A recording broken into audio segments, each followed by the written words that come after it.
오늘은 천국에 대한 이야기 두 번째를 하려고 해요. 제가 주일에 천국에 대한 전반적인 설교를 했고요. 그리고 지난 수요일에는 천국은 마치 해서 천국은 보화와 진주 같습니다.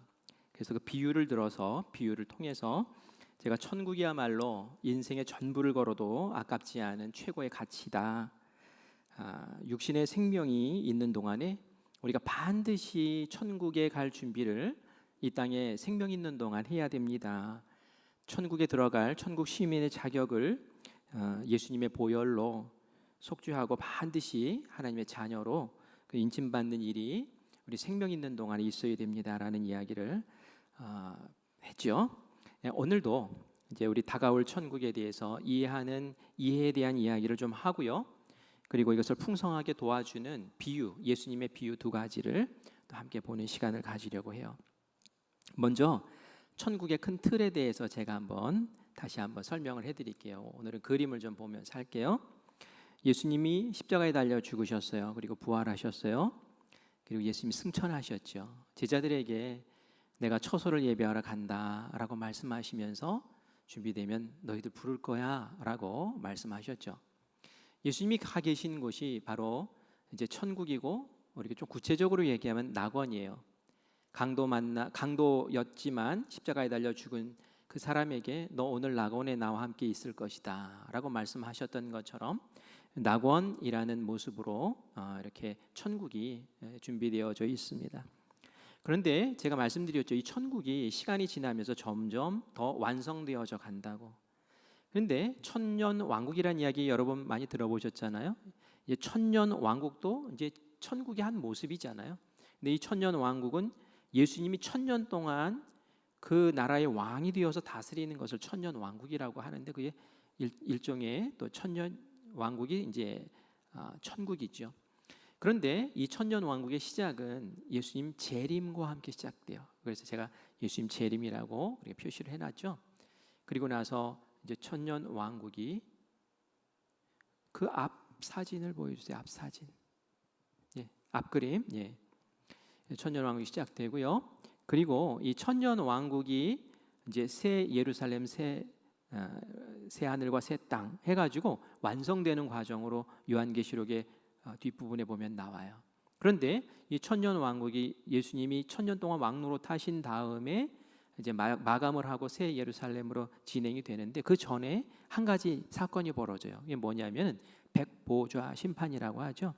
그래서 막 다 불러 모아놓고 거기서 백보좌 심판을 하고, 그리고 나서 천국, 지옥 다 갈라놓은 다음에 이제 새 예루살렘으로 이제 완성되는 그런 이야기가 요한계시록에 나오고 있어요. 언제 천국이 임할까요? 저 그림을 보면 벌써 이미 천국이 있긴 있구나. 그런데 천국이 우리에게 이렇게 다가오는 그때는 바로 천년 왕국, 예수님이 재림하시는 그때에 이제 우리에게 다가오는구나라는 것을 우리가 알 수 있습니다.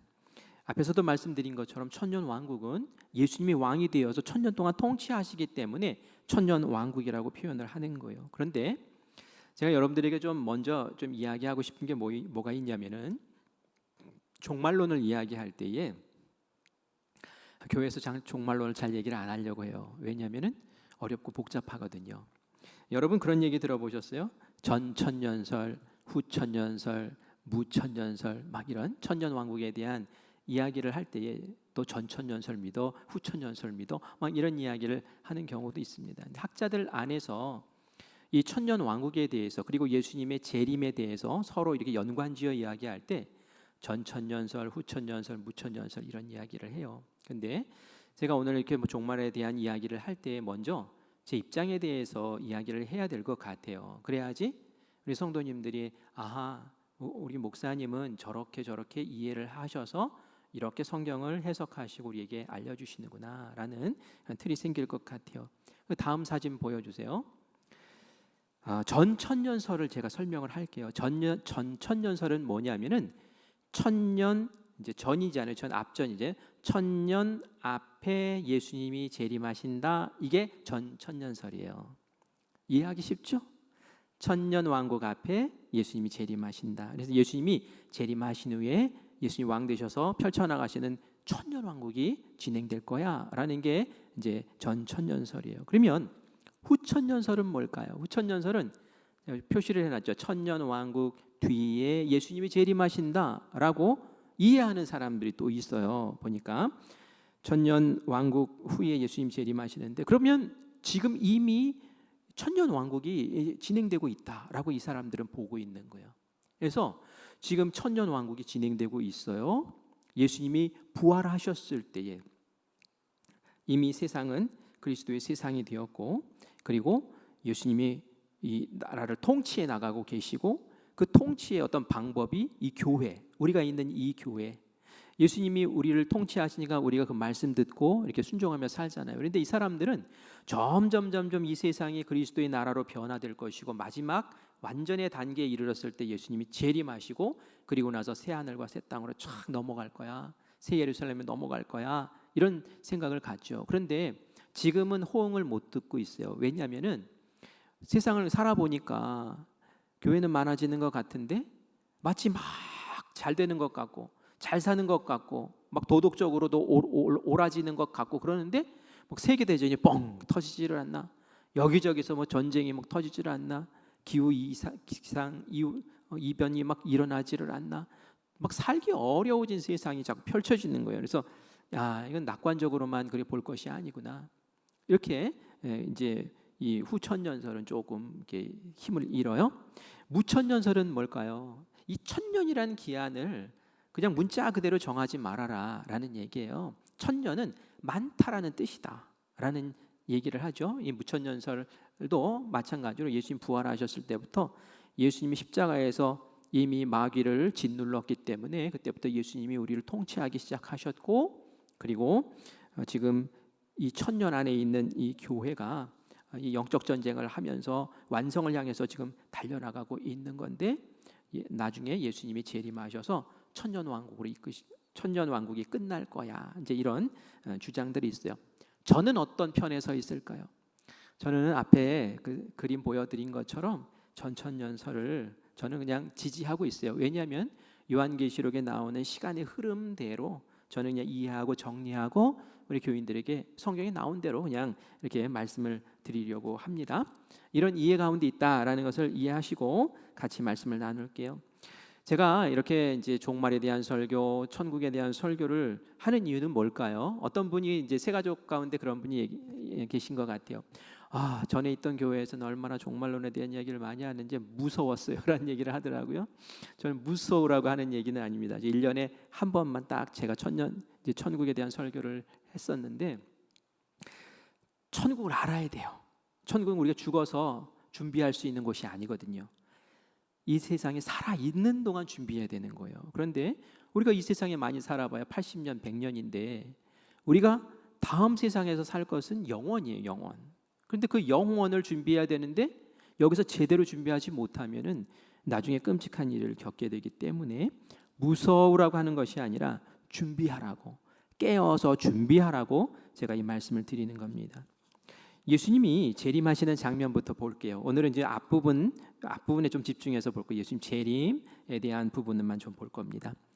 마태복음 24장 29절에서 31절을 보면 예수님의 재림하는 장면에 대해서 묘사하고 있습니다. 29절을 먼저 볼게요. 같이 읽습니다. 그날 환난 후에 즉시 해가 어두워지며 달이 빛을 내지 아니하며 별들이 하늘에서 떨어지며 하늘의 권능들이 흔들리리라. 어떤 이상 징조가 있대요. 어떤 징조냐면 큰 환난, 어떤 재난이 일어난다는 거예요. 그리고 나서 이상 현상이 일어나는데 해가 어두워지고 달이 빛을 잃고 별들이 하늘에서 떨어지고 하늘의 권능이 흔들린다는 거예요. 우주에 문제가 생겨, 천체에 문제가 생긴다는 이야기를 합니다. 이게 뭡니까? 사람이 할 수 있는 일이 아니죠. 이것은 하나님이 개입하셔서 우주를 흔들고 있다라는 것을 우리가 알 수 있는 거예요. 그런 현상이 일어났을 때에 예수님이 임재가 재림이 임박했구나라는 것을 우리가 알 수 있다고 얘기를 해요. 30절 말씀도 같이 보겠습니다. 읽습니다. 그때에 인자의 징조가 하늘에서 보이겠고 그때에 땅의 모든 족속들이 통곡하며 그들이 인자가 구름을 타고 능력과 큰 영광으로 오는 것을 보리라. 예수님의 재림의 징조가 하늘에서 나타나면서 예수님이 큰 권능과 영광 속에 구름을 타시고 이제 내려오신다는 거예요. 공중으로 착 임하시는 거죠. 근데 이것을 예수 믿는 사람만 보는 게 아니라 모든 족속들이, 믿는 사람 안 믿는 사람 다 그 예수님을 볼 수 있게 될 거라는 거예요. 그런데 참 재미있는 표현이 뭐가 있냐면은 땅의 모든 족속들이 통곡하며 라는 표현이 있어요. 통곡하며. 아니, 왜 통곡을 한다는 얘기일까요? 누가 통곡할까요? 예수님의 복음을 거절하고 예수님의 복음을 반대하고 예수님을 믿지 않았던 사람들은 예수님의 임재에 재림하시는 그 모습을 보면서 후회하고 애통하는 그날이 될 것이다 라는 얘기입니다. 야, 정말 예수님의 재림이 있었어? 뭐야, 정말 종말이라는 게 있는 거야? 믿지 않는 사람들은 이 사실을 알고 끔찍하게 여기고 통곡하는 반응을 보이는 날이 분명히 있을 것이라는 얘기예요. 그러나 믿는 사람들, 이전에 예수님을 믿고 천국 시민이 된 사람들은 어떨까요? 31절 말씀 같이 읽습니다. 그가 큰 나팔 소리와 함께 천사들을 보내리니 그들이 그의 택하신 자들을 하늘 이 끝에서 저 끝까지 사방에서 모으리라. 예수님 혼자 오신 게 아니에요. 보니까 큰 나팔 소리와 함께 많은 천사들을 대동하고 오셨는데 그 천사들을 세상 끝까지 쫙쫙 파송을 한다는 거예요. 천사들이 그냥 막 번개처럼 쫙 퍼져나가서 예수 믿는 사람들을 딱 끌어올리는 거예요. 하늘로 끌어올리는 그러한 일이 있다는 거죠. 그의 택한 자들을 모아주신대요. 쫙 불러, 예수님을 중심으로 쫙 불러 모으는 일이 일어난다는 거예요. 이때 일어나는 상황을 예수님이 공중에서 재림하실 것이고 예수님을 믿는 죽은 성도들, 죽은 사람들, 예수님을 믿는데 예수님이 재림하시기 전에 이미 죽은 사람들이 먼저 부활한대요. 부활의 몸을 입고 부활한대요. 그리고 예수님이 재림하실 때 살아있는 사람들은 어떻게 될까요? 우리가 있는 이 육신이 변화되면서 하늘로 올라가는 일이 있을 것이다라고 바울은 데살로니가전서 14장에서 말씀하고 있어요. 우리 그 말씀 한번 같이 볼게요. 같이 읽습니다. 시작. 주께서 호령과 천사장의 소리와 하나님의 나팔 소리로 친히 하늘로부터 강림하시니, 하늘에서 내려오셨다는 얘기예요. 또 있습니다. 그리스도 안에서 죽은 자들이 먼저 일어나고 예수 믿고 먼저 죽은 사람들이 먼저 부활한다는 거예요. 17절. 그다음 그 후에 우리 살아남은 자들도 그들과 함께 구름 속으로 끌어올려 공중에서 주를 영접하게 하시니 그리하여 우리가 항상 주와 함께 있으리라. 아멘. 공중으로 싹 끌어올려지는 것을 표현해서 성경에 나오는 단어는 아니에요. 휴거라는 단어로 표현을 했어요. 이 휴자가 이끌리다라는 휴자고요. 거는 들다. 그래서 이끌려 들려 올라간다라는 표현으로 휴거라는 표현을 예수님의 재림 때에 우리가 겪게 될 일이라고 표현을 하죠. 마태복음 24장에서도 이 휴거에 대한 장면을 우리에게 설명하고 있어요. 마태복음 24장 40절에서 42절까지의 말씀이에요. 같이 읽겠습니다. 그때에 두 사람이 밭에 있음에 한 사람은 데려가고 한 사람은 버려둠을 당할 것이요. 밭에서 일해요.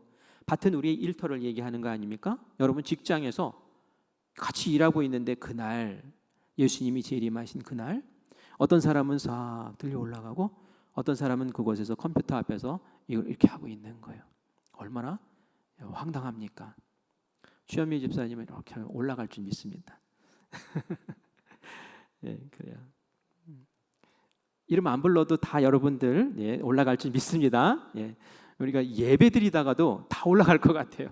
그죠? 예배 드리다가도 예배 드리는데 여기 앉아 있으면 이거 큰일 나는 거예요. 그죠? 큰일 나는 거예요. 정말 큰일 나는 거예요. 41절 말씀도 같이 읽어볼게요. 시작. 두 여자가 맷돌질을 하고 있음에 한 사람은 데려가고 한 사람은 버려둠을 당할 것이니. 이게 맷돌질할 때 힘들잖아요. 그죠? 이거 무겁잖아요. 그래서 두 사람이 같이 맷돌질을 하고 있어요. 이렇게 두 사람이 하는데 한 사람은 쓱 올라가요. 시어머니는 막 올라가요. 며느리는 이거 붙잡고 계속 돌리고 있어요. 이거 얼마나 처량합니까? 못 올라간 거예요. 42절 있습니다. 시작.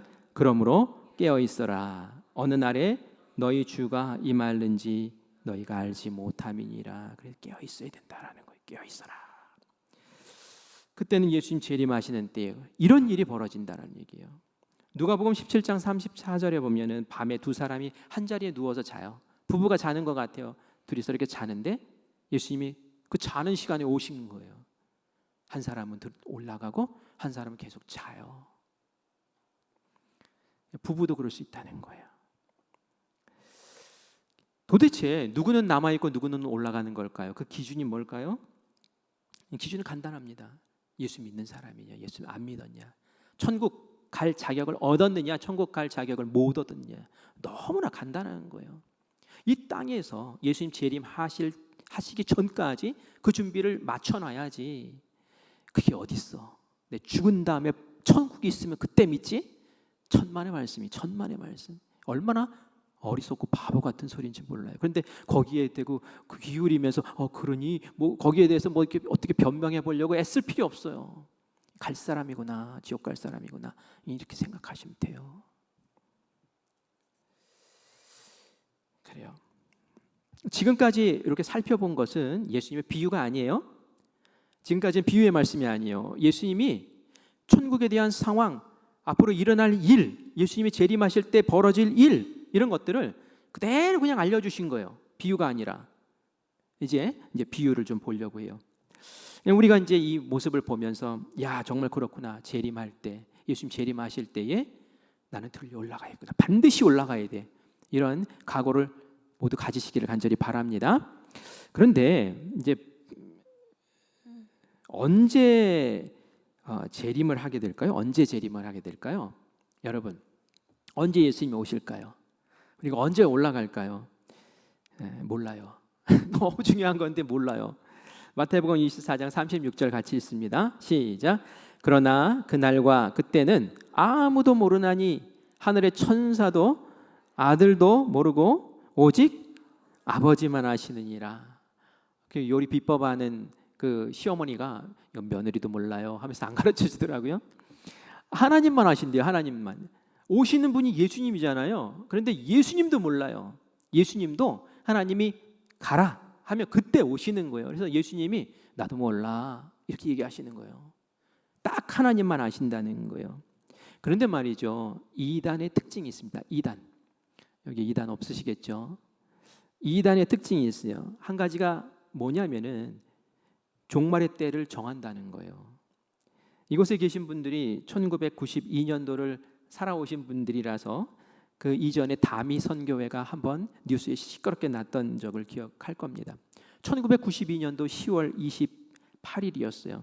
이때 휴거한다라고 휴거설이 대한민국에 쫙 퍼지고 세계 곳곳에도 이 소식이 퍼졌어요. 사회적으로 엄청난 물의를 일으켰습니다. 이 주인공이 누구냐면 이장님이라는 사람이에요. 이전에 성결교 정통교단의 목사님이셨는데 이분이 이 종말론에 너무 심취해가지고 이런저런 책들을 막 내는데 휴거에 대한 책들을 많이 냈대요. 그런데 이 휴거에 대한 책을 읽으면서 사람들이 충격을 받고 와, 이거 야, 정말 이런 일이 있어? 막 이러면서 마음이 움직이기 시작했죠. 이분이 1988년도에 다미 선교회라는 선교회를 만들어 가지고 휴거에 관련된 이야기를 막 펼쳐 나가기 시작했어요. 그래서 1992년도에 휴거한다, 10월에 휴거가 일어난다라고 하니까 막 사람들이 벌떼같이 이 다미 선교회에 모이기 시작하는 거예요. 10월이 얼마 남지 않았으니 뭐 직장 때려치우고 또 군대 생활하던 사람이 잠깐 휴가 나왔다가 복귀 안 하고 그냥 여기로 들어오는 거예요. 그냥 사회적으로 가정이 막 파탄 나고 하늘에 가는데 뭐 들고 갈 게 뭐 있냐, 재산 다 처분해서 바쳐라 해가지고 그거 다 처분해가지고 다 모아가지고 다미선교에 갖다 바치고 이런 일들이 막 벌어졌단 말이죠. 이때 헌납했던 그 돈이 34억 원이래요. 4인 가정 생활비가 100만 원일 때 34억 원을 그렇게 바쳤다는 얘기를 했어요. 그때에 이제 드디어 이제 1992년 10월 28일이었을 때에 우리나라에 온 방송국이 그 다미선교회에 모여가지고 휴거 기다리는 사람들에게 취재를 하려고 다 다 모여들어 카메라 들고 그 예배드리는 장면을 찍었어요. 사진 보여주세요. 저렇게 모여서 막 하는 거예요. 이게 방송사에 생방송으로 나갔어요. 저들이 하얀 옷 입고 있죠. 왜 하얀 옷 입었을까요? 이게 승천복이래요. 승천복. 이게 하나님 앞에 하얀 옷을 입고 이렇게 나간다고 요한계시록에 나와 있기 때문에 하얀 옷을 다 준비를 했어요. 뭐 찬송을 하면서 기도를 하면서 뭐 주여 하면서 예배를 드리면 인산인해를 이루고 드디어 10월 28일 자정 밤 12시가 딱 됐어요. 어떤 일이 일어났을 거예요? 이것을 막 중계하던 이제 사람이 방송 중에 멘트가 이런 멘트였어요. 아무 일도 일어나지 않고 있습니다. 이게 멘트였어요. 얼마나 창피해요. 이 전국적으로 아주 망신을 당했어요. 저기 있던 목사님은 얼마나 창피했을까요? 도망갔어요. 맞을까 봐. 이 사람이 말이죠. 34억을 다 먹었거든요. 나중에 사기죄로 구속이 됐습니다. 그런데 이 사건이 말이죠. 한국 교회에도 아주 치명적인 아픔이 됐어요. 이단이잖아요. 이단인데도 보통 교회 안 다니는 사람들은 다 같은 교회로 보는 거예요. 그러니 뭐 종말이니 휴거니 이런 얘기를 교회에서 더 이상 쓸 수가 없었어요. 왜냐하면 그런 말 쓰면 저 이단인가 봐. 저 다미성교 아니야? 뭐 이런 식으로 취급을 하니까 그 당시에 이게 너무나 사회적으로 큰 충격이 되어서 휴거니 뭐 종말이니 요한계시록 이런 거 설교를 강단에서 할 엄두를 내지를 못했어요. 그리고 교회가 막 이미지 좋게 올라가던 교회가 딱 꺾여가지고 추락하기 시작했어요. 이단이 이런 역할들을 해요. 교회 망치는 역할들을 한단 말이에요. 그래서 여러분들이 재림의 때가 몇 월 며칠이다 라고 이야기하면 여러분들은 웃기시고 자빠졌네 이렇게 생각하시면 돼요. 저는 웃기시고 자빠졌네는 좀 얌전한 표현이에요. 사실은 진짜로 시작되는 걸 제가 하고 싶은데 좀 참는 중이에요. 여러분 속으로 그렇게 자빠졌네 이렇게 하시면 돼요. 절대로 들으면 안 돼요. 근데 우리가 질문을 할 수 있어요. 하나님은 그럼 왜 예수님의 재림을 좀 빨리빨리 임하게 해주시면 얼마나 좋아요. 근데 왜 지금 2000년이 흐르도록 예수님이 약속하고 가신 지 2000년이 넘었는데 언제까지 이렇게 우리가 기다려야 됩니까? 기다리다가 죽은 사람이 숱한데 예수님 왜 이렇게 안 오시는 거예요? 라고 우리 질문할 수 있어요. 그렇죠? 그런데 계시록에 보면은 낙원에 있는 그 순교자들도 똑같은 질문을 하고 있어요. 계시록 6장 10절 말씀 같이 볼게요. 같이 읽습니다. 시작. 큰 소리로 불러 이르되 거룩하고 참되신 대주제여. 예수님에게 지금 얘기하는 거예요. 뭐라고 하는지 들어봅시다. 땅에 거하는 자들을 심판하여 우리 피를 갚아주지 아니하시기를 어느 때까지 하시려 하나이까 하니.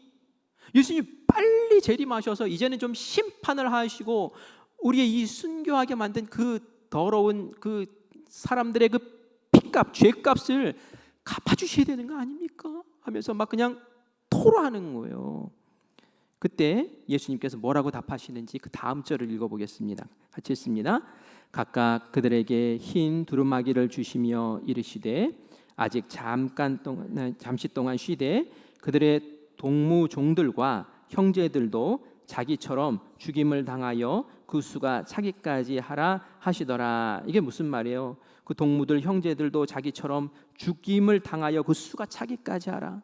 아직 순교자가 더 필요하다는 거예요. 아직 복음이 땅끝까지 이르지 못했다는 거예요. 복음을 듣지 못하고 예수님이 재림하시면 그 사람들 얼마나 억울해요.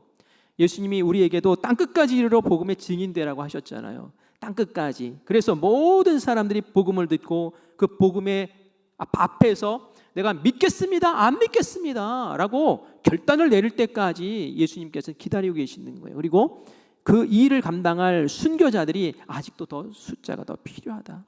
그게 채워질 때까지는 아직 내가 내려갈 수가 없어 라고 그렇게 말씀하시는 것이 요한계시록에 나온단 말이죠. 베드로후서 3장 9절에도 이런 말씀이 있어요. 같이 읽습니다.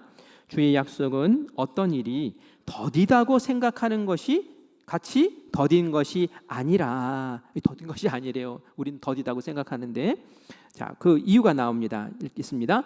오직 주께서는 너희를 대하여 오래 참으사 아무도 멸망하지 아니하고 다 회개하기에 이르기를 원하시느니라. 아멘. 예수님이 재림이 늦어지는 이유는 예수님이 오래 참고 계시는 거예요.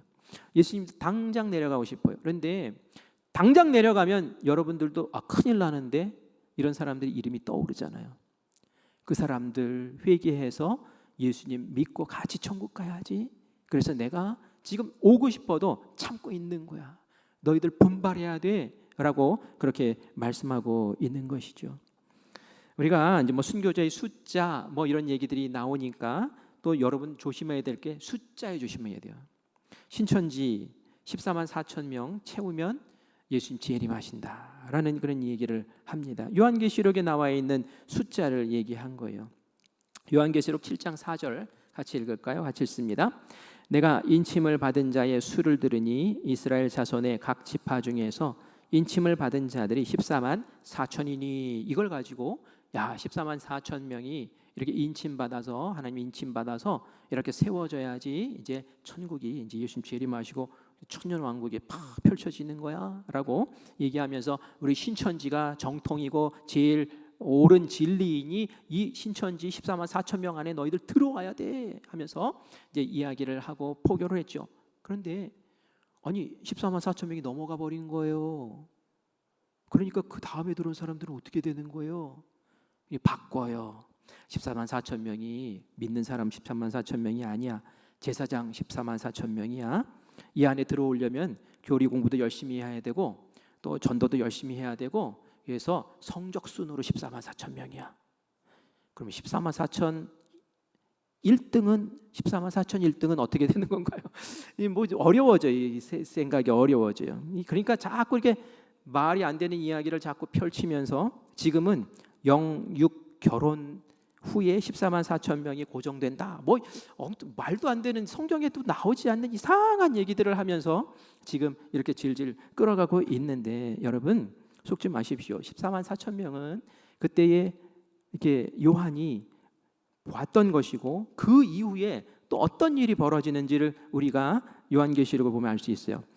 계시록 7장 9절 말씀 같이 읽어보겠습니다. 시작. 이 일 후에 내가 보니 각 나라와 족속과 백성과 방언에서 아무도 능히 셀 수 없는 큰 무리가 나와 흰 옷을 입고 손에 종려가지를 들고 보좌 앞과 어린 양 앞에 서서, 이게 뭐예요? 천국 입성하는 장면, 천국에 싹 들어가는 장면이에요. 14만 4천 명만 들어갑니까? 어떻게 나와요? 능히 셀 수 없는 큰 무리가 나와서 흰 옷을 입고, 셀 수 없는 무리가. 그렇죠. 예수님 오신 지 2000년이나 됐는데 2000년 동안 얼마나 많은 그리스도인들이 있었겠어요. 그런데 고작 14만 4천 명만 천국 가겠습니까? 셀 수 없는 많은 사람들이 천국에 입성해서 예수님 만나는 그런 장면을 소개하고 있어요. 자, 이제 재림과 관련된 비유에 대한 말씀을, 비유 이야기 두 가지만 보도록 하겠습니다. 바로 예수님이 오시는 요 때에 우리가 어떻게 해야 되는지에 대한 비유를 알려주세요. 예수님이 언제 다시 오시는지에 대해서, 그 시기에 대해서는 질문했을 때 나도 몰라 라고 얘기를 하셨어요. 하나님만 알아 라고 얘기를 하셨는데, 얼마나 불안합니까? 이 불안한 우리에게 현명하게 이 때를 대처하는 대처 방안을 알려주세요. 그걸 비유로만 알려주셨어요. 그것이 무엇일까요? 따라합시다. 늘 깨어 준비해야 합니다. 늘 깨어 준비해야 합니다. 이게 답이에요. 데살로니가 전서 5장 1절에서 2절도 이런 말씀을 해요. 형제들아, 때와 시기에 관하여는 너희에게 쓸 것이 없음은 주의 날이 밤에 뭐같이 온대요? 도둑같이 이를 것이다. 생각지도 못한 때에 예수님의 재림이 오신다는 거예요. 마가복음 13장 32절 말씀 같이 읽습니다. 그러나 그날과 그때는 아무도 모르나니 하늘에 있는 천사도 아버지도 모르고 아들도 모르고 아버지만 아시느니라. 그러므로 13절 주의하라, 깨어 있으라. 그때가 언제인지 알지 못함이라. 그때가 언제인지 알지 못하니까 너희들 주의하고 깨어 있어야 된다는 거. 이게 답이라는 거예요. 이게 할 수 있는 유일한 거라는 거예요. 그러면서 천국은 깨어서 준비해야 된다는 비유를 말씀하시는데 오늘 본문 말씀이 바로 그 말씀입니다. 마태복음 24장 42절부터 51절까지의 말씀을 우리가 함께 볼 텐데요. 우리 44절부터 같이 읽어가면서 한 절 한 절 설명을 해보겠습니다. 같이 읽습니다. 이러므로 너희도 준비하고 있으라. 생각하지 않은 때에 인자가 오리라. 인자가 언제 온대요? 생각하지 않은 때에 재림한다는 거예요. 그죠?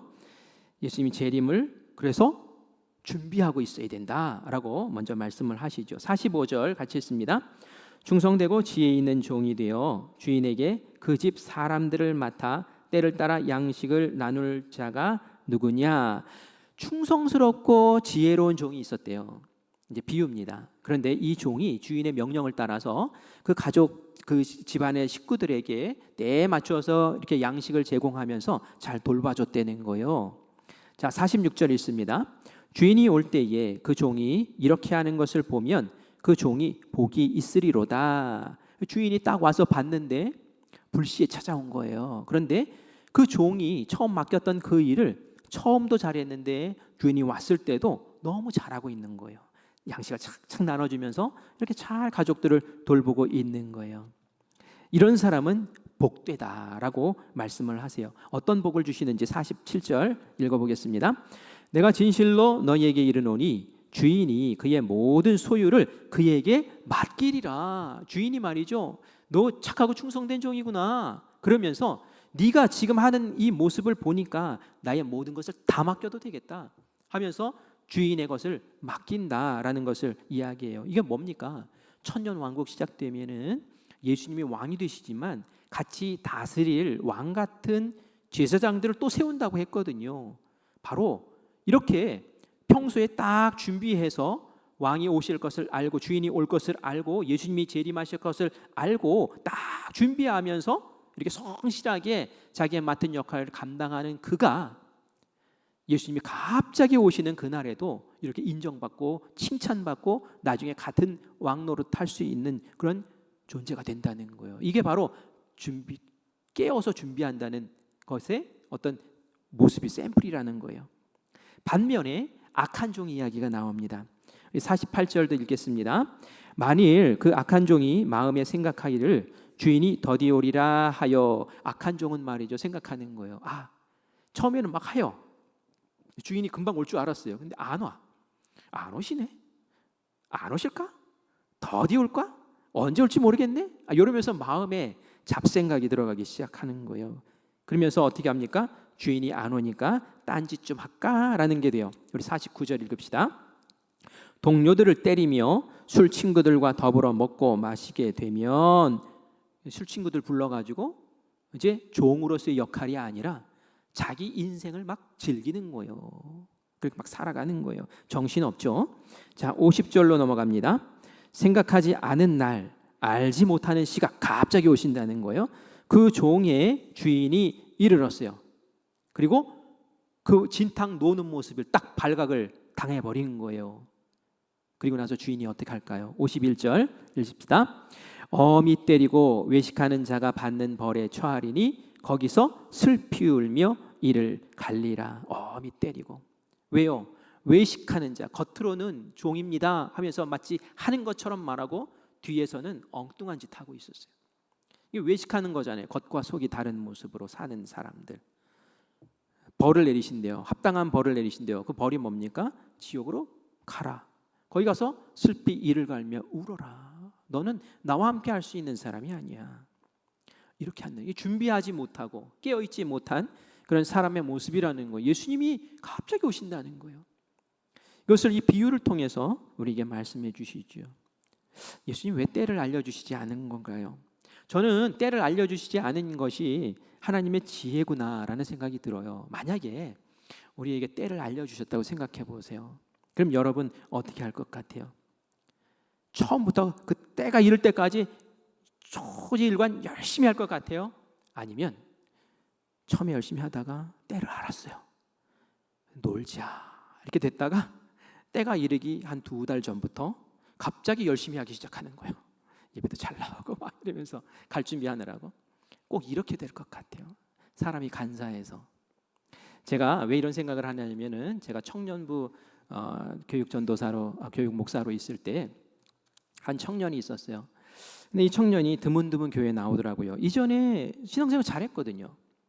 막 찬양 반주도 열심히 하고 열심히 섬기고 임원으로도 섬기고 했던 청년인데 교회를 드문드문 나오는 거예요. 그래서 야, 너 왜 이렇게 신앙생활을 제대로 안 하고 너 뭐 문제 왜 이러니 도대체? 라고 이야기를 했어요. 그랬더니 목사님, 어차피 예수님 믿으면 다 구원받잖아요. 저도 좀 이전에 못 놀았던 거 좀 놀고 싶어요. 그리고 적당한 때에 돌아와서 열심히 다시 하겠습니다. 이렇게 얘기를 하는 거예요. 그런데 열심히 놀 때 춤추러 가고 술 마시고 열심히 놀 때에 여행 가고 이럴 때에 예수님 오시면 어떡하려고 그러죠? 자리에 서 있을 때 서 있어야지. 엉뚱한 데 서 있을 때 예수님 오시면 어떡하려고 그러느냐 말이에요. 천만의 말씀이죠. 언제 주님이 오실는지 알지 못하는 거예요. 그렇게 얄팍한 잔꾀를 굴리고 있으면 하나님 그 모습을 보시면서 착하다고 보시겠습니까? 속 터진다고 하시겠죠.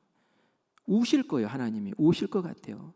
내가 예수님을 그렇게 보내면서 널 위해 죽어줬는데 고작 생각하는 게 이때는 놀고 오실 때쯤 해가지고 어떻게 보면 천만의 말씀이죠.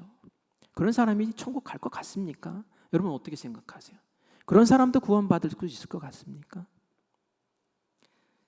이게 청년만의 이야기일까요?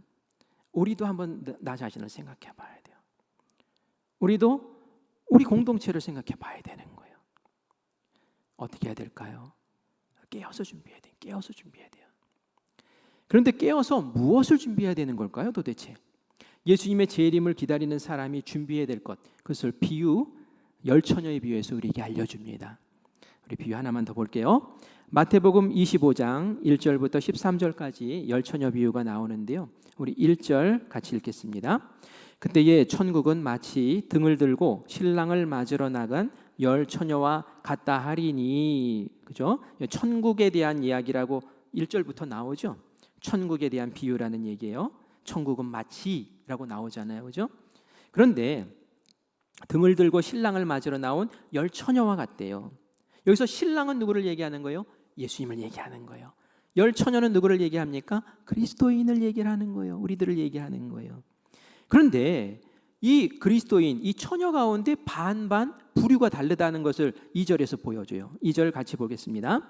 그 중에 5은 미련하고 5은 슬기 있는 자라. 치킨도 반반이 있는데 이 반반이에요.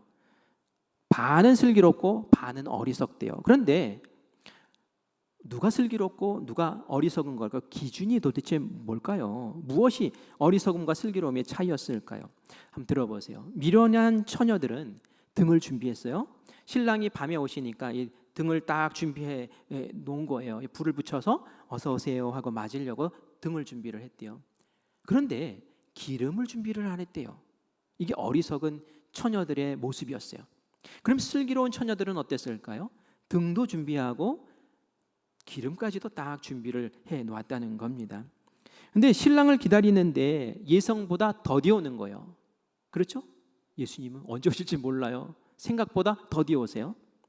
그래서 다 같이 꾸벅꾸벅 졸고 있었어요. 그러다가 한밤중에 외치는 소리가 들립니다. 신랑이 오셨습니다. 맞이하십시오. 라는 그런 소리가 크게 들리는 거예요. 그러자 이 열 처녀가 깜짝 놀라서 깨어서 이제 등에 불을 붙이는 거예요.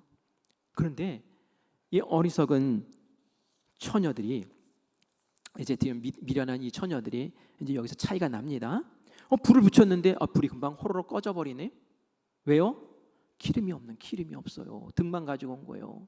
그러니 몸이 안달이 난 거예요. 신랑은 오신다는데 기름은 없죠. 불은 붙여야 되는데, 그래서 슬기로운 처녀들에게 부탁을 합니다. 우리 기름 좀 나눠달라고 그렇게 부탁을 하죠.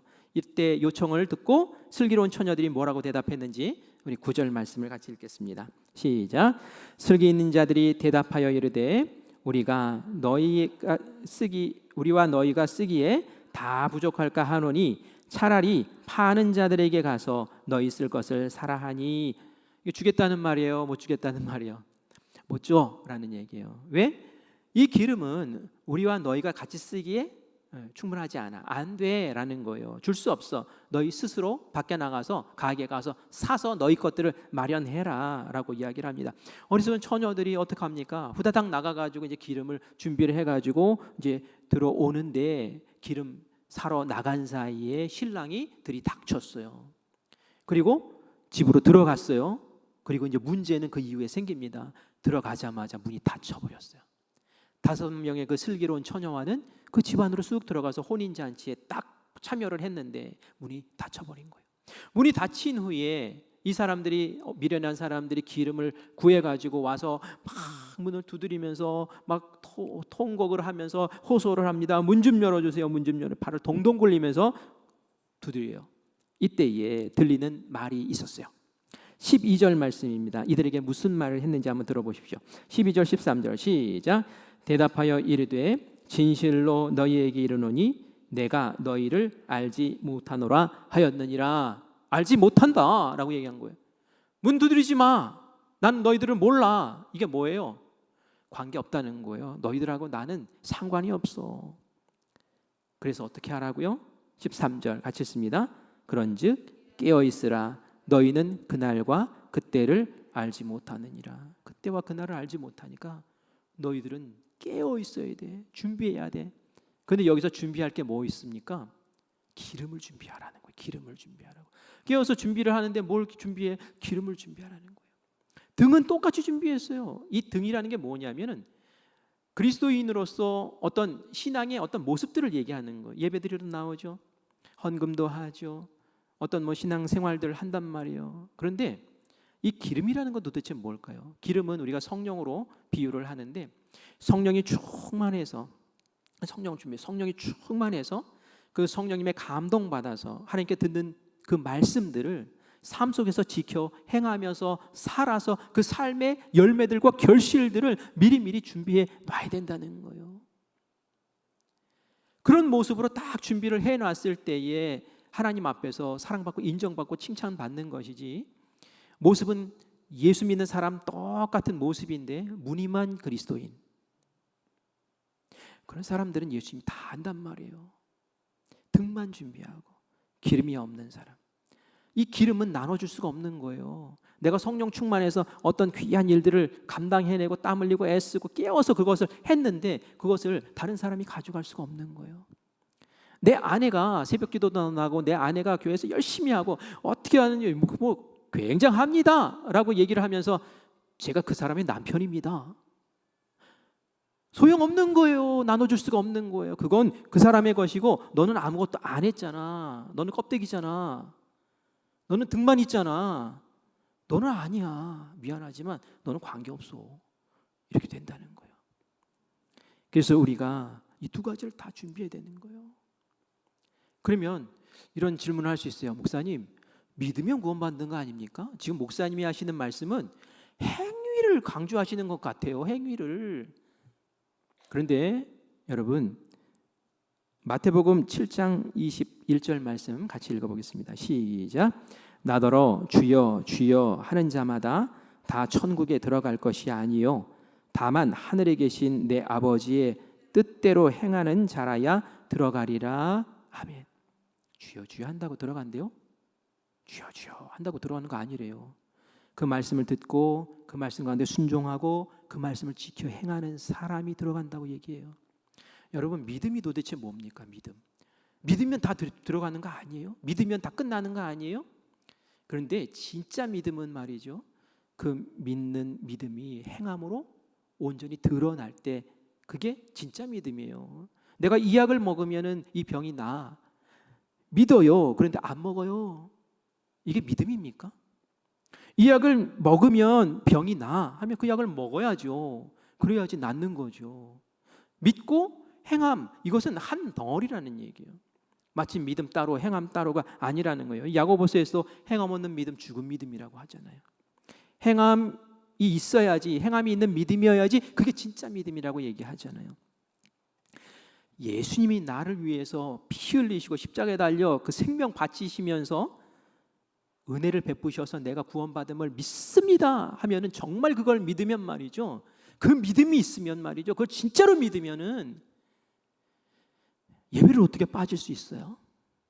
예수님 나를 위해서 생명 바치셨는데 어떻게 내가 예배를 빠져요? 그럴 수 없는 거예요. 내가 예수님을 위해서 물질과 시간을 헌신하고 바치는 것이 나에게 생명 주신 분 믿는데 그게 아깝습니까? 그게 안 될까요? 아니면 안 믿으니까 그러는 거예요. 안 믿으니까. 그러면서 믿음 있다고 착각하지 말라는 거예요. 그러면서 주여 주여 한다고 다 천국 갈 거라고 착각하지 말라는 거예요. 정말 우리가 제대로 신앙생활하고 있는지, 제대로 신앙의 삶을 살고 있는지 정신 바짝 차리면서 준비해야지 예수님 오셨을 때 같이 들림 받는 것이지, 척하면서 외식하는 자의 모습으로 신앙생활하면 그날 다 들통나는 겁니다. 저는 무서워요. 제가 이렇게 막 설교하고 있는데 예수님 오셨어요. 여러분들이 싹 올라가는데 나는 계속 마이크에다 대고 설교하고 있으면 이건 뭐 얼마나 끔찍한 일입니까? 그렇죠? 오늘 이 시간 저는 너무너무 소중한 얘기를 하는 거예요. 제가 주일 예배 설교를 공을 많이 들여서 준비를 하거든요. 근데 오늘 수요일 오늘 이 밤에 준비하는 말씀드린 이 설교가 제 일생에서 가장 한 설교일지도 모르겠다라는 생각을 하면서 오늘 준비를 했어요. 여러분 깨어 있읍시다. 깨어서 준비합시다. 그래서 예수님 오실 때에 정말 당당하게 예수님 저 여기 있어요 하면서 예수님 앞에 들려 올라가는 귀한 우리 성도님들 되시기를 간절히 축원합니다. 아멘. 우리 기도하고 마치겠습니다. 기도합시다. 기도할 때에 우리 제가 3가지 기도 제목 드릴게요. 예수님의 재림의 때를 재촉하기보다 복음을 듣고 예수님을 만나야 할 나의 사랑하는 이들을 구원하는 일에 마음 다하게 해주십시오. 예수님이 일부러 늦게 오신다고 하는 이유는 구원해야 될 영혼들이 있어서 그런데 언제 오십니까? 라고 외치기 전에 빨리 우리가 구원해야겠구나 라는 그런 열정이 있게 해달라고 기도합시다. 2번째는 이전에 예수님을 처음 만났을 때 그 뜨거움, 복음 안에서의 그 기쁨, 그리고 그 헌신, 그런 모습을 회복시켜 주시어서 기름을 준비한 슬기로운 5 처녀처럼 주님 앞에 보여드릴 영적인 열매들을 잘 준비해 나갈 수 있는 우리가 되게 해달라고 기도하기를 원합니다. 그리고 마지막으로 믿음의 경주에서 낙오되지 말게 하시옵소서. 표대를 향해서 어제나 오늘이나 내일이나 여전히 충실하고 충성스럽고 성실한 주님의 자녀 되게 해달라고, 오락가락하지 말게 해달라고, 좌절하지 말게 해달라고, 게으르지 말게 해달라고, 끝까지 최선을 다하게 해달라고, 우리 이 3가지 제목 가지고 함께 기도하겠습니다. 주님 한번 부르고 함께 합심해서 기도합니다. 주여